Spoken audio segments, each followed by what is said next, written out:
So folks, the time has finally come. Many of you have been eagerly waiting for this date and now it's finally here. I personally didn't have to wait so long because Canon invited the media to an event in Munich last week and we can check out and most importantly try out the brand new R5 Mark II and R1 as pre-production models. Unfortunately, we only had the cameras for 13 hours, but I tried to test as much as possible to give you my first impressions of the R5 Mark II and what it can do in this video.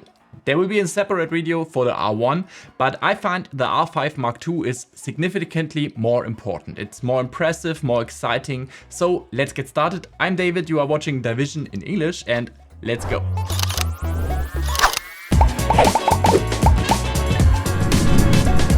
If you find yourself enjoying the video, remember to like, subscribe and hit the bell, and feel free to check out my Instagram as well.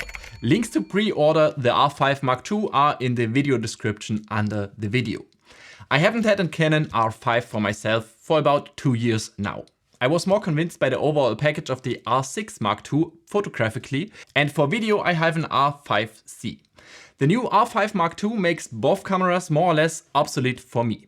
On the photo side it brings many cool new features and on the video side it has exceeded my expectations, albeit with a few minor compromises.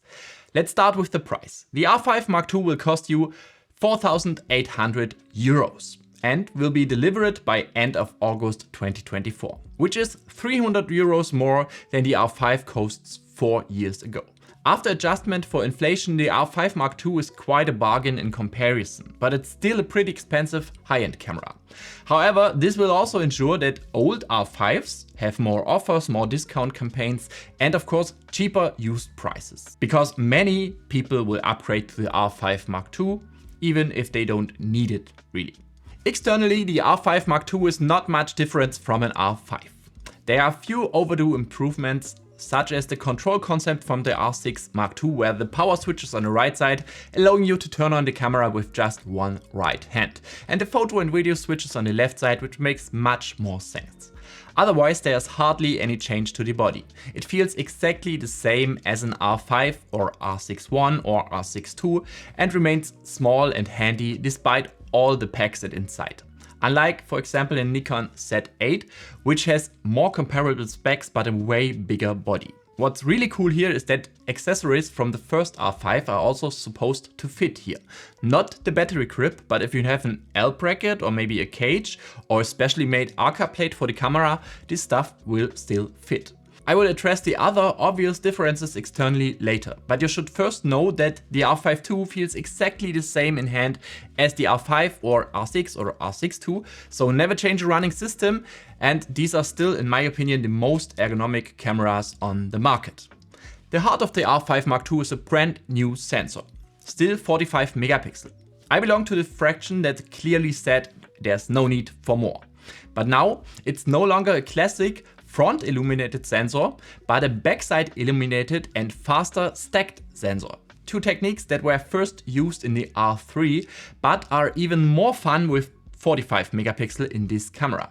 You can now see the R5 Mark II as a competitor to Nikon's Z8 or Sony's Alpha 1, but I'm sure there is a successor to this camera soon.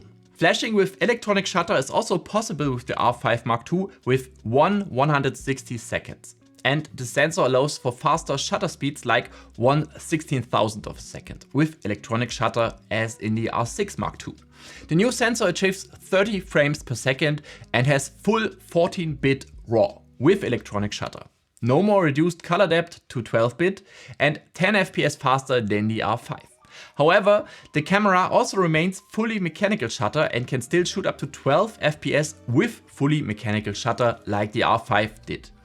Additionally, there is now, as in the R6 Mark II, the possibility of pre-shooting, meaning the camera already takes a series of pictures with a half-pressed shutter before you fully press the shutter button. This is great when you don't know exactly when something will happen, like with these birds here in Madeira with my R6 Mark II.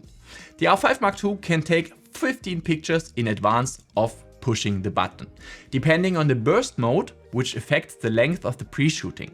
In the R6 Mark II, this was still as selectable as lead time. The buffer in the new camera is relatively large. I wanted to test the buffer, but unfortunately I didn't realize that after reading the CF Express card, the camera reset the storage location to SD card, so there's a buffer test only with a Kingston SD UHS-2 V90 card. However, the camera performed well here. 2.5 seconds at 30 FPS equals 75 pictures. The fact that such series of images and relatively fast write times are possible even with SD card is something other manufacturers could learn from. This is a high-speed and high-resolution camera that makes many of the limitations of previous Canon cameras a thing of the past. And the great thing is that you can already open the RAW files in Lightroom and get a small preview of the camera's performance. The performance at high ISOs impressed me quite a bit. This camera can deliver ISO 100 to 51,200 natively, and the noise behavior in my small improvised ISO series still looks really good even at 25,600. I would use 12,800 without any hesitation, and 25,600 also looks quite good. Additionally, there's no color noise like maybe from Sony cameras, but this here is pleasant analog-like grain that doesn't ruin the high ISO images.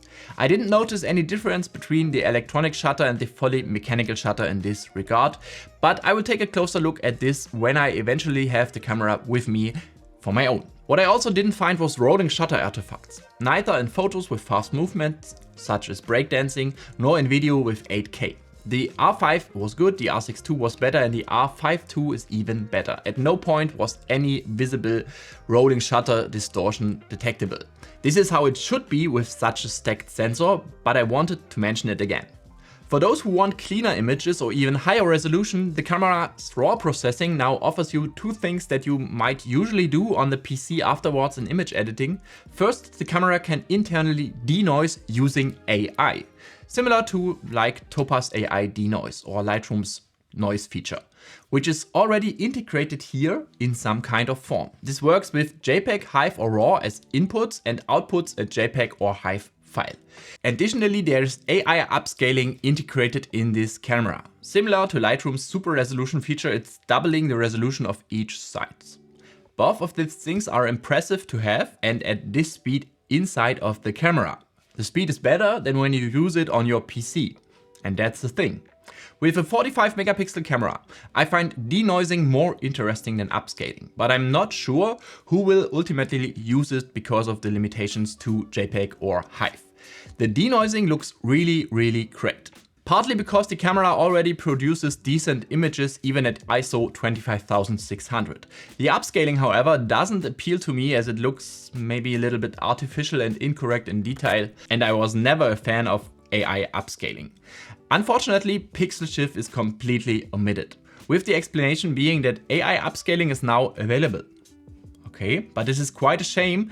Other manufacturers can also generate RAW files with pixel shift, not just compressed files like Canon did. And despite its drawbacks, pixel shift still looks better than artificially added AI pixels. Now let's take a look at editing and the RAW flexibility in the RAW files. For this, I deliberately took some underexposed and overexposed shots to compare. And again, I noticed no difference between electronic and mechanical shutters here. The sensor seems to be ISO invariant as well, meaning the set ISO value doesn't matter really. Wherever you shoot underexposed at ISO 800 or directly at ISO 6400, the results are the same. This allows shadows to be raised by 3 stops or more without any problems and hesitations. The recovering highlights process is limited, but still possible with up to 2 stops of overexposure.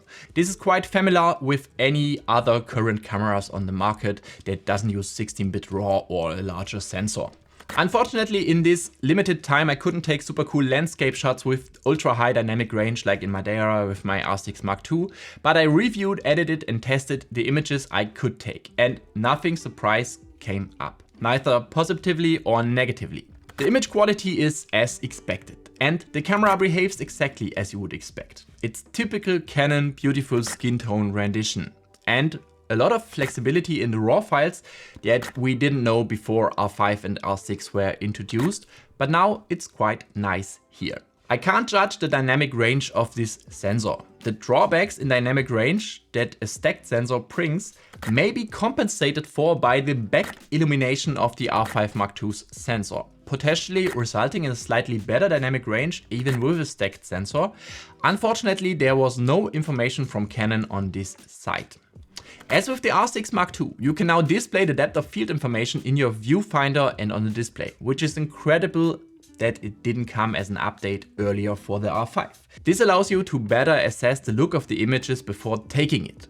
One point that still bothers me about Canon is the exposure metering in automatic modes, especially with people in the frame and strong backlights. Canon claims the exposure metering has been significantly improved, with the number of metering zones increased 12-fold to 6,144 zones. However, I couldn't find an option for a phase priority in exposure metering in the camera's menu like other manufacturers do it. And I didn't feel like the exposure algorithm compensated accordingly for the phases. There were no extreme backlit situations like low sun during golden hour, but I will certainly take a closer look at this with my own R5 Mark II.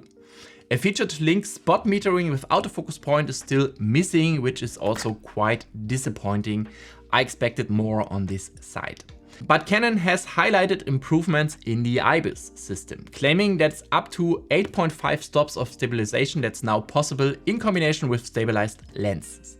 There are apparently new CPA standards for determine this stabilization. The interesting thing about the CPA standard is that it now even measures the stabilization in the edge area of the image and not just in the center. Even without this, you can feel that the sensor has more leeway in the housing to stabilize. It's a shame that it doesn't have the IBIS linking to the focus point like Nikon introduced in the Z6 III. The automatic leveling feature with the IBIS of the R7 is unfortunately missing here.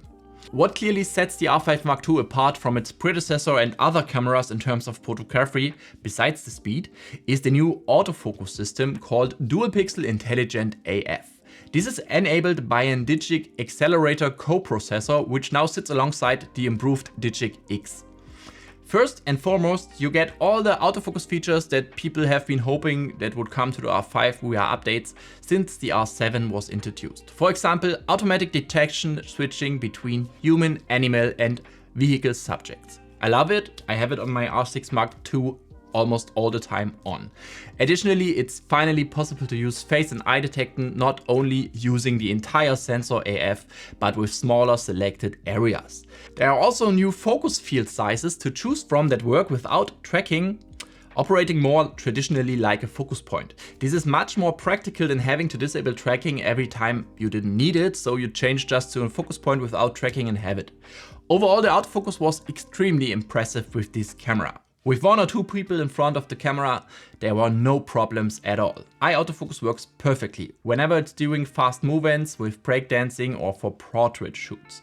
Impressively good so far.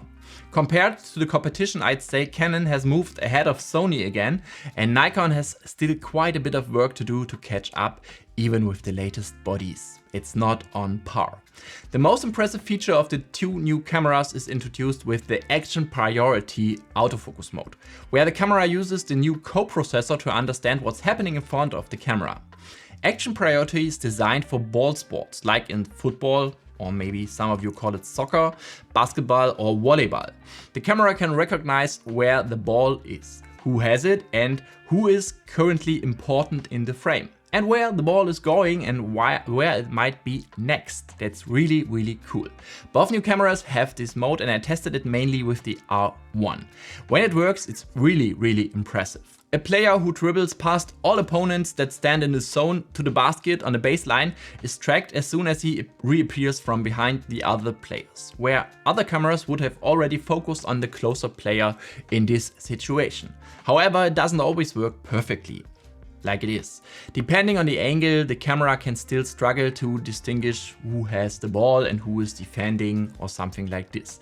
There's still room for improvements, but these were pre-production cameras, so Canon has time to optimize the system further and it will likely improve over camera's lifetime with regular updates.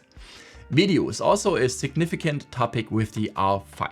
The first R5 was the first camera to offer 8K in a prosumer camera segment, even though it wasn't really necessary and had many limitations. For me, it was mainly important for downsampling, so creating super sharp, detailed and low noise 4K from 8K sensor readout resolution. I filmed quite a bit with the new R5 Mark II, and even one of my videos on my main German channel was made with the new camera in a short time. The R5 Mark II pushed the hybrid camera game further by also being able to record 8K 60 FPS raw video. My R5C could do that too, but it needed an external power source and had an integrated fan for such things. The R5 Mark II gets really much right when it comes to video. There are new codecs, it's long overdue, including XF HEVC-S Longop with always 10-bit color depth and optional 4:2 or 4:0 subsampling, what is more efficient and easier to edit. And that codec is for everything up to 8K. And there's XF AVC-S, a S version, a smaller version of the great cinema cam codec that you may be used to. It's always 10-bit but up to 4K with 4:2 subsampling in various versions, such as Longop and 3 different intra-frame compressions and bitrates. Additionally, there's also RAW video, which is no longer special for the photo cameras, but now similar to what you get out of an R5C or C70. It's proper Canon RAW video with bitrates up to 2600 Mbit at 8K 30 and 8K 60 FPS in light mode. And new to this camera is S-RAW for video. It's a 4K RAW mode in the camera, but since it wouldn't be true RAW otherwise, it's unfortunately line skipped and pixel binned 4K for those who still want RAW but without 8K file sizes, through likely with quality compromises. Have to check out what's better.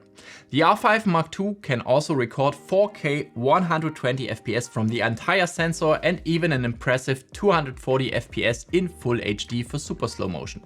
It's also one of the few cameras on the market that prioritize full HD quality, with full HD videos up to 60 FPS being oversampled from 4K for significantly better image quality in full HD. And how can all of this fit in such a small body without the camera catching fire? Ultimately, it's clear that the camera will reach its thermal limits again. 8K 60 RAW is supposed to run for about 18 minutes continuously, 8K 30 HEVC for 37 minutes and 4K 120 for about 22 minutes. But the R5 Mark II has a trick, a ventilation duct integrated behind the display, running from below the display to the side of the camera where the ports are. And behind this duct are the components that generate a lot of heat. The sensor is also now connected to the housing with flexible graphite connections to better dissipate heat from the sensor.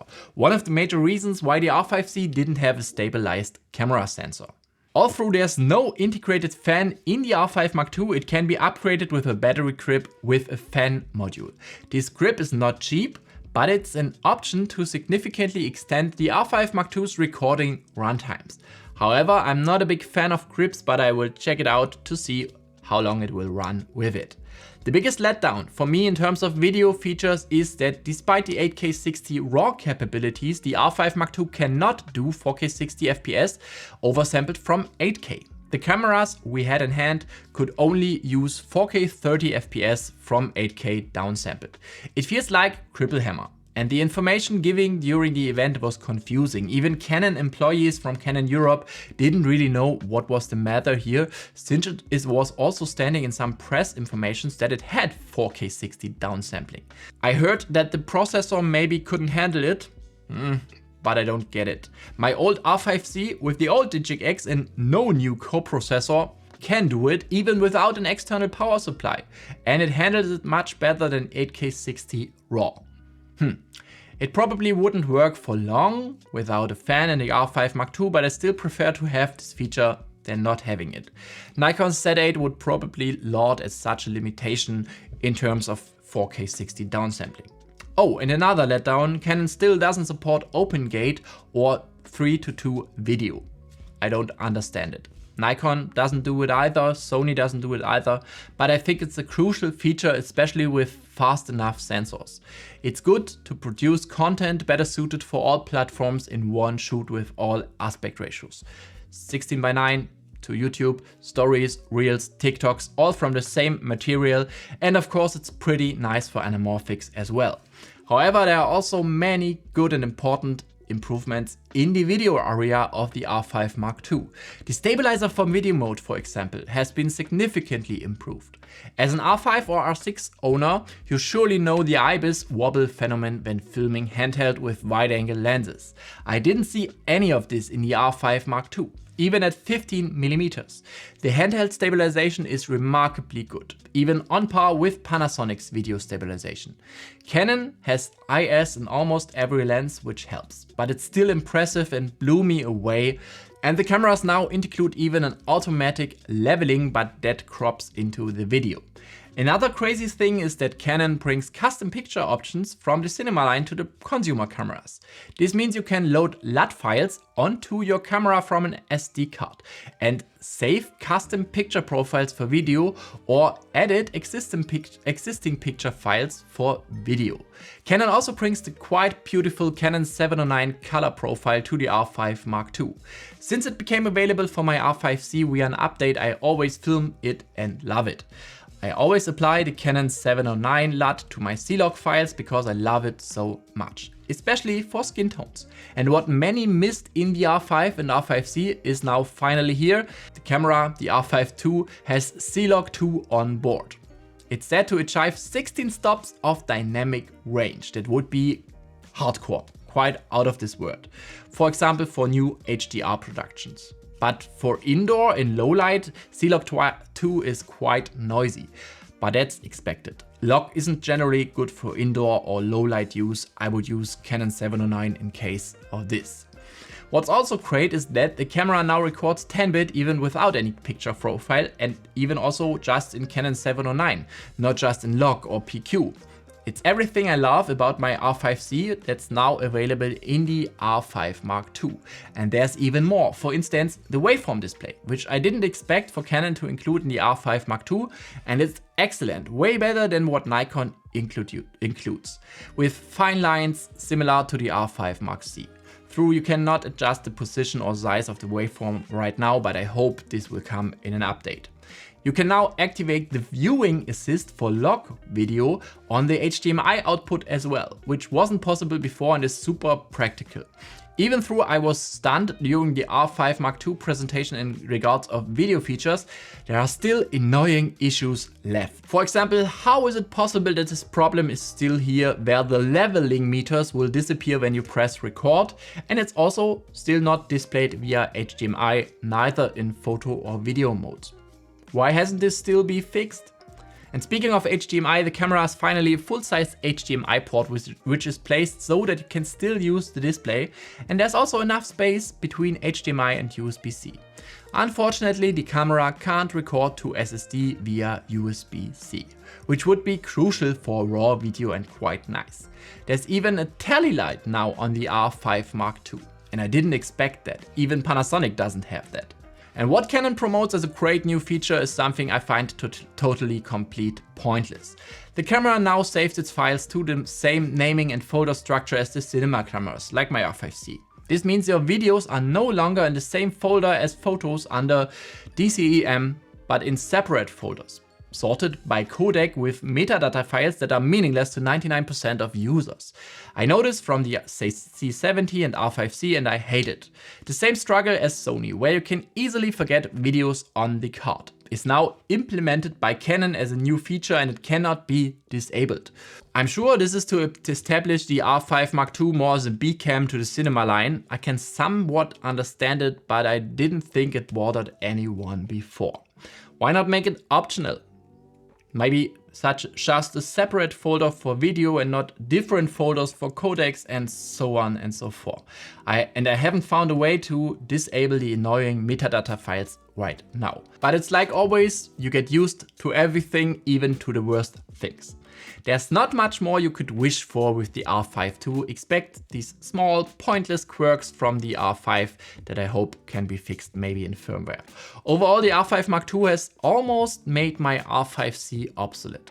Expect for some small things like shutter angle, the video menu, and of course 4K 60 downsampling. The digital hot shoe is also there, 4-channel audio with 24 bits as well, and my test cam module can be used on the R5 Mark II. So let's move over to the external features of the camera, some more external features. There's hardly any change to the display. It's 3.2 inches in size and has 2.1 million dots. However, when I used it outside under overcast sky, what is quite difficult, I felt the display was a bit brighter than on the first R5. Otherwise, it remains tiltable and swivelable, but lacks the cool tilting mechanism Sony has in its newer cameras, which can do almost about everything. You've probably noticed how large the viewfinder is. That's because there are sensors for the new eye control autofocus that are now arranged around the viewfinder. Yes, the R5 Mark II now features the eye-controlled autofocus like in the R3, and it's likely even a bit better due to optimizations over time. You can now move your autofocus points and zones by looking through the viewfinder at where you want to focus. This is super impressive and one of the fastest and coolest ways to control focus that I know. At least when it works, then it's really awesome. Back with the R3 I had no problems at all with it and I was impressed. But my friend Michael had significant issues. The calibration just won't work for him. These calibration problems with eye-controlled autofocus were something I experienced for myself with the R5 Mark II, which was super annoying. It worked initially and then stopped working. I couldn't get the calibration to work again. But this is still a pre-production model, so I hope it develops over time and will be better when the cameras are shipped. I'd be quite disappointed if it works so poorly that I end up turning it off. If that's the case, why pay for it and why include it? And it's even a problem for glasses or for contact lenses as well. When it did work, it didn't feel as good as with the R3 and certainly not as good as with the R1, what had much more improved eye control AF. And with the R1 I had no issues at all and was remarkably good eye control. The resolution of the viewfinder remains at 5.7 dots with a maximum frame rate of 120 Hz, but it should be brighter. The camera is also advertised as blackout-free shutter. There's a special viewfinder mode for blackout-free operation, but even without this mode active, I didn't see any viewfinder blackout at 30 FPS with the electronic shutter enabled. Not so much has changed regarding the camera's ports, but there's one significant improvement, what I already talked about. For the first time in a Canon camera, there's a proper full-sized HDMI port, which is also well positioned. Additionally, there's USB-C, which can also be used for powering the camera. Charging, however, remains limited to disappointing 10 watts. But in operation, it can be powered directly with power delivery at 20 to 30 watts, depending on the camera's recording modes. There's also a headphone and microphone jack, a flash sync port, and a remote release port on the front of the camera. And wireless connectivity has also seen such advancements. The camera now supports Wi-Fi 6E and the AX Wi-Fi standard, allowing for significantly faster data transfers over Wi-Fi and even in the 6 GHz band to reduce interference with other Wi-Fis. This should be partially great for hotspot connections to the smartphone. Bluetooth 5.3 provides lower power consumption in standby mode when Bluetooth is on for those who need it. And there's also a grip that has a 2.5 gigabit Ethernet connection on the grip for a wired connection to the camera. Regarding the memory cards, nothing has changed here. It still features one CF Express Type B slot and one UHS 2 SD slot, which I prefer and I'm sure many of you do too. Unfortunately, there's also no new CF Express 4 standard used here. It's VGP 400 certified, but nothing more. To enable everything the R5 Mark II can do, it requires a new battery, the LPE6P for power. Unfortunately, it has the same capacity as the old E6 NH, but can deliver twice the current, which is crucial for continuous shooting and some video functions. Remember, the first R5 had this distinction in green H+ or white H+ logo depending on how full the battery was or what type of battery you have used. The A6P is essential for downsampling and for raw video modes and also for the fastest electronic shutter photo modes. Battery life is a mixed bag. In my case, the battery didn't last half a day with the camera. I had to get another fully charged battery from a Canon employee, but I was filming a lot. With the display, 630 shots per charge are possible. A significant improvement over the R5's 490 shots, but nothing compared to the efficiency of the R6 Mark II. And with the viewfinder, 340 shots are possible according to CIPA. It's better, but not significantly so. So far, I'm not thrilled with the battery life for hybrid work, but hey, it's way better than my R5C and it's also better than the R5, so what? So let's wrap up this overly long preview. I had an incredible time with the R5 Mark II. It's exactly the type of camera I need and want. 45 megapixel is a sweet spot for me, for video and photo. It's super fast, free from rolling shutter, free from limitations with the electronic shutter. It has amazing autofocus, many practical new features and overall very little to complain about. I think the R5 Mark II will make many photographers very, very happy and is a well executed upgrade to the R5. It took some time, but it's now what many people wanted, I think. But if you just do landscape or portrait photography work, mainly no video, then R5 still does the job quite well for you. On the video side, the improvements are even more diverse. The R5 Mark II makes life very, very hard for my R5C, but I will discuss this in a later video in more detail. Is it perfect in video regards? No. Does it do everything I could have wished for? No. But it does an enormous amount right that used to bother me with the R5. Of course, we will also have to see how the camera performs in practice when it gets warmer. At least in Munich at the event, the camera got decently warm but never overheated and didn't show any warnings overall. After my last rather disappointing experiences with Canon products, especially with the lenses, the R5 Mark II was a bit of a shining light on the horizon, which would decide wherever I stick to Canon or look somewhere else. In this regard, Canon has shown me once again what Canon is all about. An almost uncompromised body that can do pretty much everything you can imagine, with nice handling, great color rendition, impressive good autofocus, fully developed hybrid video features on board. Feel free to let me know what you think of the R5 Mark II. Leave a comment under the video or visit my Discord server, but it's mostly in German, but maybe we answer in English then. I'm totally in love with this R5 II and I already pre-ordered my own one. You can find links to do so under the video in the video description, and by purchasing through these links you support the channel at no cost and ensure I can continue making such videos for you. If you enjoyed this video, remember to like it, subscribe to the channel if you haven't already and hit the bell so you don't miss any of my videos. If you like my videos, you can find a lot more on my German main channel, what can be viewed with translated subtitles if you like. So that's for today. Bye!